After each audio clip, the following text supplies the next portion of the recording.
Hi guys, welcome back to Car Talk. Hopefully you've enjoyed the last few episodes which haven't been about Alfas, but we're back to the normal scenario now. I'm going to talk about my top favourite Alfas that I've owned, or should I say top three. My third favourite one would be my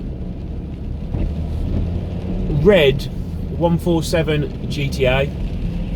I didn't pay much for it. I think I paid three and a half grand for it. I think it was on about 103,000 when I bought it.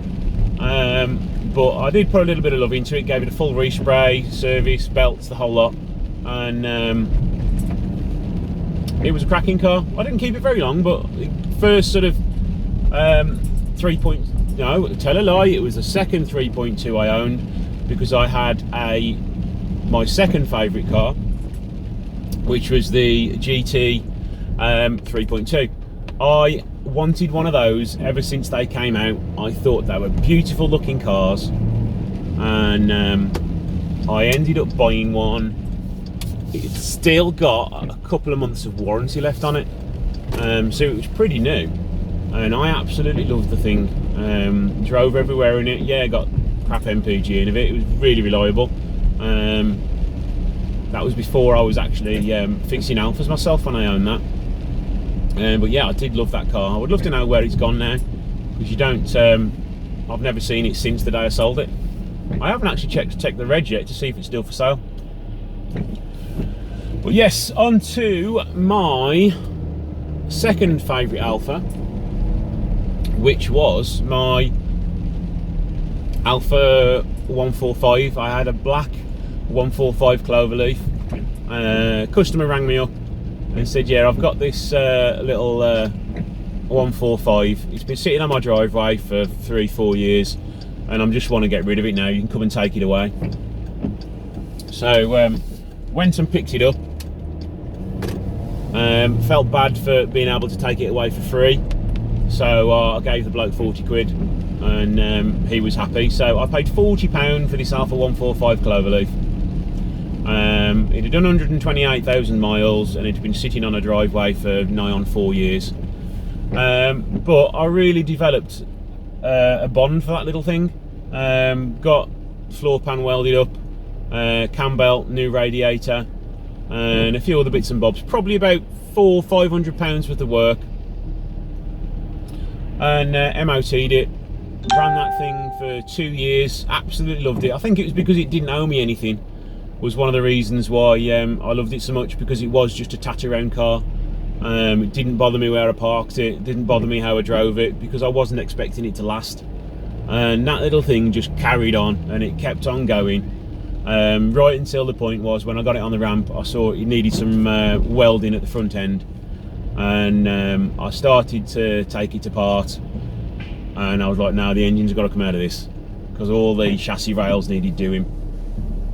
And whipped the engine out of it, and I had a word with my then body shop, and he was like, it's a bit too far gone, it's going to cost quite a bit to get this front end re-welded up. You'd be better off sort of cutting the legs off another one and re-welding them on. And I was like, wouldn't really be happy doing that. So after much deliberation, I decided to basically sort of shell it. I'd got another Cloverleaf shell, which was actually in reasonable condition, didn't need that much welding to it. So I ended up, because the engine was good in mine, transporting all the stuff over into that car, and that is now my yellow 145 now, which I spent 2 years restoring. But yeah, I do really miss that little thing. It lives on in my 145 now, but now my 145 is in pristine condition, and I don't like parking in places, and I haven't got that much of a bond with it. So yeah, that was my second favourite. And my top favourite car has got to be my blue 156 GTA. I didn't pay much money for that again. It had had loads of modifications done to it, but it had got rust on the wings, bodywork was nasty. Engine had had plenty of work done to it, but it was showing signs of age. It was blue smoke on startup. Had an oil leak coming from the front crank housing. So I spent a lot of time and money on that car. I had a full respray done in it, new front wings, well, one new front wing on the front. Engine came out full back to like new rebuild, even had the gearbox rebuilt, and that car was absolutely fantastic. And then it became a bit of a garden ornament, so I sold it. Made a nice little bit of money on that because the price of GTAs had rocketed since I bought it. But yeah, that's the most regretted Alfa I regret selling. So yeah, tell me about yours. What's your favourite Alfa? What's your experience of owning your favourite Alfa? And thanks for watching, and I shall see you in the next episode.